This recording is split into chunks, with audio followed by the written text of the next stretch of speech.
Everybody, today I am critiquing the final environmental and social impact assessment report for a proposed 100 megawatt solar power plant project in Bauchi State, Nigeria. The project will be located on land within Zangoro Village in Janguwa local government area of Bauchi State in Nigeria, which is about 20 kilometers from the state capital. The population of the study communities totaled 5,800 people, and there are 10 settlements around the project footprint comprising a total population of 2,312 people that will be either physically or economically displaced by the project. This site was chosen for several reasons, one of them being that northern Nigeria is a region with the biggest power deficit and highest cost of electricity in the country. In Bauchi State, only 38.7% of households have access to the national power grid, so creating this PV power plant will connect to the national grid and be able to increase people's access to electricity tremendously. In addition, the abundance of solar radiation in this area is optimal for generation of solar energy and makes it a very attractive location for solar technology. The project itself is composed of the construction and operation of this power plant, and it will consist of a solar PV plant of about 240,000 polycrystalline PV panels on fixed structures, an on-site substation, a dedicated 18 kilometers of transmission line, internal access roads, on-site accommodations, and an assembly area. The project's stated goal is to generate electricity and contribute some to the national power grid, and this also incorporates creating local job opportunities and achievement of the longer-term goals of economic growth. This will also help reduce the dependency on fossil fuels in Nigeria and reverse the environmental degradation caused by gas flaring. And I did a little research into who the three partners and funders were for this project. The first one, Nigeria Solar Capital Partners, is a Nigerian renewable energy company focused on the development and management of utility-scale solar projects in Nigeria. NSCP is a founding partner of the U.S.'s White House electrification initiative called Power Africa and is funded by American investment companies. So you have to keep in mind that these companies might have private agendas or goals for this project because, after all, they have the money, so they have quite a deal of influence. The second partner, Global Ec, is an independent power producer operating in Africa, and the third partner, Arm Harith, is an indigenously managed Nigerian financial services firm. And I think it's really important that the project included these last two partners because they are local organizations and therefore are more likely to keep the interests of indigenous people at mind.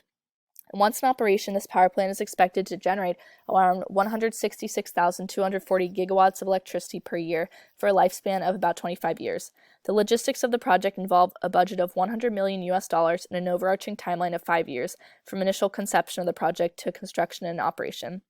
The construction process itself is allotted 16 months, and the rest of that time involves surveying, feasibility surveys, environmental and social assessments, and financial closure.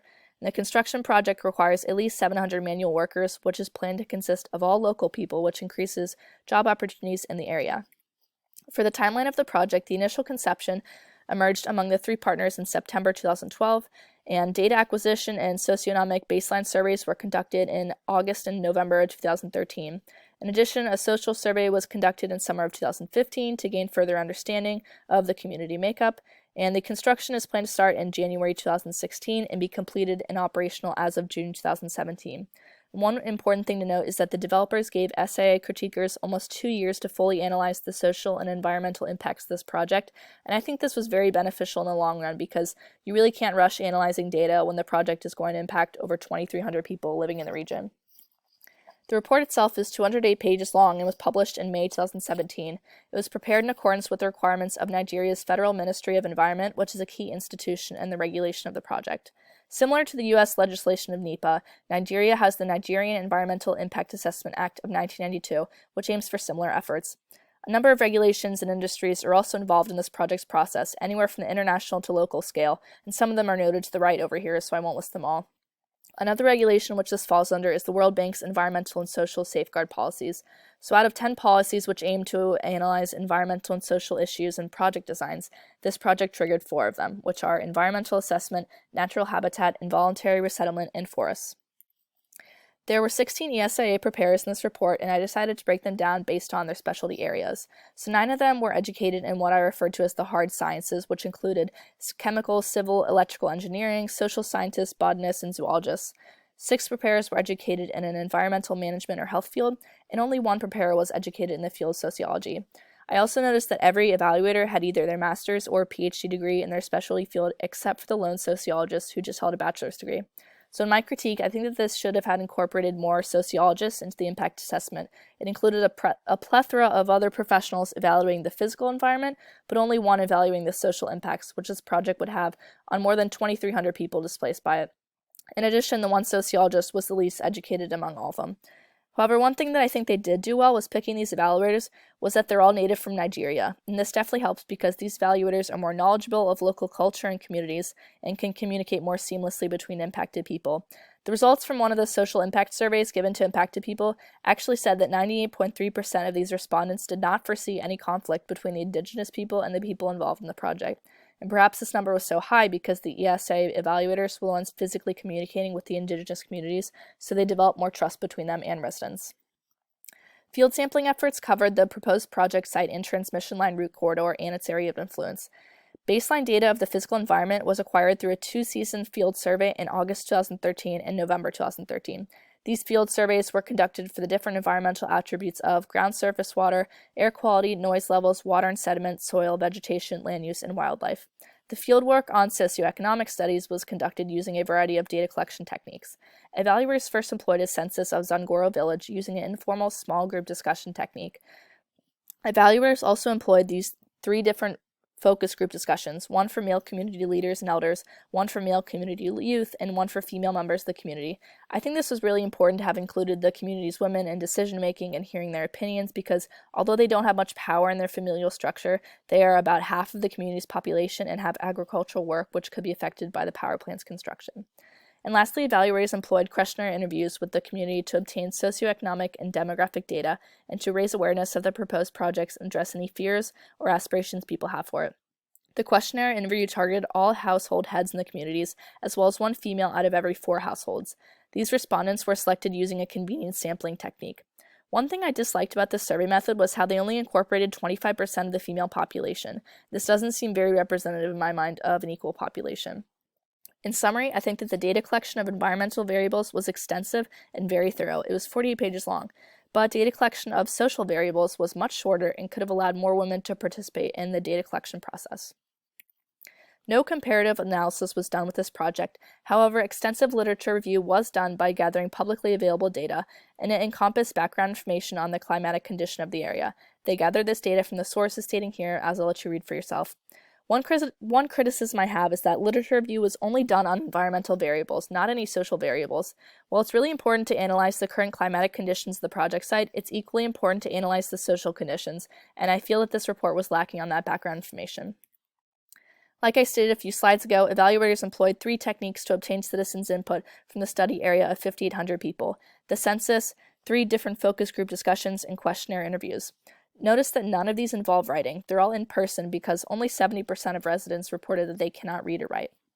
The census gathered a lot of demographic data from the community, as well as respondents' opinions about local community issues. This census was really important because it allowed residents to share their input on what they thought the community really needed, and these needs were predominantly focused on educational opportunities for youth, healthcare, and improvement in water and sanitation infrastructure. The results from the 3 focus group discussions and questionnaire interviews showed that most of the respondents, about 71%, did not think the proposed project could bring any problems to their community. But these interviews also brought people's fears and concerns, which were expressed. And they were mostly about land acquisition and land loss, damage to agricultural farmland, cultural interference, and noise nuisance. If their lands were to be acquired, respondents expressed wanting to receive either financial or material compensation. But it was also stated that access to necessary facilities such as a mosque, adequate water supply, schools, health centers, good roads, markets be provided for the communities to be relocated. And I thought this was really interesting because respondents who are planning to be relocated by the project were kind of bargaining with the developers. And they were basically saying that in compensation for losing their land, they want the developers to invest in new infrastructure in the community. In the report, I really liked how they presented the potential impacts on environmental variables. They showed a graph which separated the project into 4 phases of pre-construction, construction, operations, and decommissioning, and then described how all environmental conditions can be impacted during that phase. Altogether, there weren't any tremendous pressing environmental concerns due to the project, but the most pressing ones they thought are listed here. Similar to the environment and biophysical potential impacts, social impacts were analyzed using the same chart. A lot of these social impacts are ones you would expect to see, like loss of farmland creating unemployment and lack of income, displacing people, the incidental destruction of sacred sites, and the stress on local infrastructure. However, the report did not expand or go into depth as much on these social impacts as it had on the environmental impacts. It stated that all of these social impacts had minimal severity. However, how can you completely displace 23 families and not have at least a moderate impact on the social setting? I think they really underplayed the social impacts that will occur from this project, and they don't give a range of impact scenarios. I believe that more comprehensive social impact assessment should have been done here, as it seems shallow to say that displacing 2,300 people will have only a minimal impact on a local indigenous community.